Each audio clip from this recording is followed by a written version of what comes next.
হ্যাঁ, আমরা একটু কাছ থেকে দেখি। হ্যাঁ, এই ছবিতে দেখলে এই ফেব্রিকের গায়ে এরকম লম্বা লম্বা ওয়েলসের লাইন দেখা যাচ্ছে, লম্বা লম্বা ওয়েলসের লাইন দেখা যাচ্ছে না? একদম ক্লিয়ার না? দেখা যাচ্ছে লম্বা লম্বা ওয়েলসের লাইন দেখা যাচ্ছে। যদি আমরা এই পাশে যাই, কোনো ওয়েলসের লাইন নাই, একদম প্লেন না? দেখে বলো, তাই না? একদম একদম স্মুথ নাকি? কিন্তু এইখানে হচ্ছে দাগ দাগ দেখা যাচ্ছে। তাহলে ফেস আর ব্যাক কি এক নাকি আলাদা? আলাদা। তাহলে সিঙ্গেল জার্সি ফেব্রিকের প্রথম বৈশিষ্ট্য হচ্ছে ফেস এবং ব্যাক হবে আলাদা। সিঙ্গেল জার্সি ফেসে থাকবে হচ্ছে এরকম ওয়েলসের লাইন ভিজিবল হবে, আর ব্যাক সাইডে কোনো ওয়েলসের লাইন ভিজিবল হবে না। ঠিক আছে? এই হচ্ছে আমার সিঙ্গেল জার্সির প্রথম বৈশিষ্ট্য। তাহলে এটা আমরা সিঙ্গেল জার্সি ফেব্রিক। এটা এখন যদি আমরা এটাতে যাই, এখানে একটা কাপড় পরে গেছে,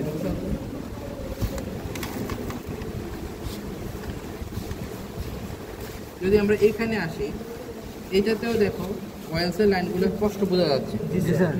কিন্তু যদি আমরা এটাকে উল্টায় দিই, এখানে আছে কিছু আছে নাই? তাইলে এই না, ওটা হচ্ছে এটার ওইটার ইয়েটা আর কি, রিফ্লেকশনটা আর কি। ওই যে আছে যে এটার রিফ্লেকশনটা এই পাশে দেখা যাচ্ছে, কিন্তু এমনি নাই। এখানে যেরকম উঁচু হয়ে আছে একদম স্পষ্ট, এখানে কিন্তু নাই। তো সিঙ্গেল জার্সির বৈশিষ্ট্য হচ্ছে ফেস এবং ব্যাক হবে কি আলাদা হবে। সেম দেখতেছো তুমি? সেমনি আলাদা দেখতেছো? আলাদা। এবং আরেকটা হচ্ছে কার্লিং টেন্ডেন্সি। এই যে দেখো এরকম বোটে আসতেছে না?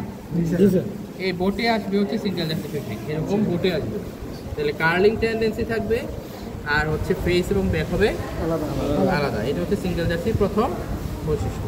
স্যার, গার্মেন্টস বানানোর ক্ষেত্রে কোনটা প্রথমে মানে ফ্রন্টে যে কোনো একটাকে দেওয়া যায় না? Face always face. ওকে, এরপরে এখানে আসো। এই যে ফেব্রিকটা দেখতে পাচ্ছ, এখানে আমি যদি টান দেই, এখানে দেখতে পাচ্ছি যে এখানে লম্বা লম্বা লাইনের পরে একটু গ্যাপ আছে। লম্বা লম্বা লাইনের পরে একটা গ্যাপ আছে না?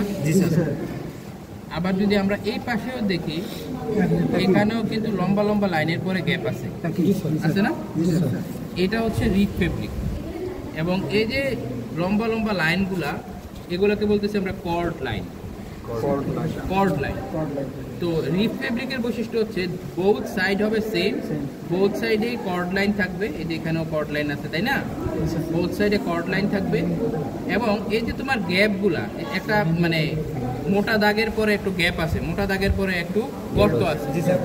তার মানে হচ্ছে যেটা উঁচু সেগুলো হচ্ছে ফেস, যেগুলো গর্ত এগুলো হচ্ছে ব্যাক। ফেসের পরে ফেস লুপের পরে ব্যাক লুপ, ফেস লুপের পরে ব্যাক লুপ, এরকম করে করে দুইটার কম্বিনেশনে তৈরি হবে হচ্ছে রিপ ফেব্রিক। ঠিক আছে? তাহলে রিপ ফেব্রিক আমরা সহজেই বুঝতে পারবো, টান দিলে বুঝতে পারবো, তাই না? রিপ ফেব্রিক। তাহলে সিঙ্গেল জার্সি আমরা চিনলাম, রিপ আমরা চিনতে পারলাম। লাইনগুলোরে কর্ড লাইন বলে। এই রিপের লাইনগুলোকে কর্ড লাইন বলতেছে। আচ্ছা, এখন যদি আমরা এইখানে আসি, এই ফেব্রিকটাতে যদি আমরা দেখি, এইখানে আমরা ভালো করে লক্ষ্য করি, এখানে 2 সিরিজ অফ লুপ আছে। এখানে আমরা লক্ষ্য করি এই জিনিসটা, মিলানোর চেষ্টা করি 2 সিরিজ অফ লুপ আছে কিনা। যদি এখানে না থাকে, মানে না বোঝা যায়, এখানে দেখি দেখা যাচ্ছে, বোঝা যায়। জি স্যার, বোঝা যাচ্ছে। ঠিক আছে? এইখানে 2 সিরিজ অফ লুপ থাকবে, এটা হচ্ছে ইন্টারলকের বৈশিষ্ট্য। আরেকটু আমরা বোঝার চেষ্টা করি, এখানে যেরকম লম্বা লম্বা লাইন আছে, তাই না? এখানে লম্বা লম্বা লাইন আছে না? এই পাশেও দেখো এই সেম লম্বা লম্বা লাইন আছে। সো এই ইন্টারলকের বোথ সাইড হবে সেম, কিন্তু বোথ সাইড হবে সিঙ্গেল জার্সির ফেসের মতো। বোথ সাইড সেম হবে এবং সিঙ্গেল জার্সি কার মতো হবে? ফেসের মতো।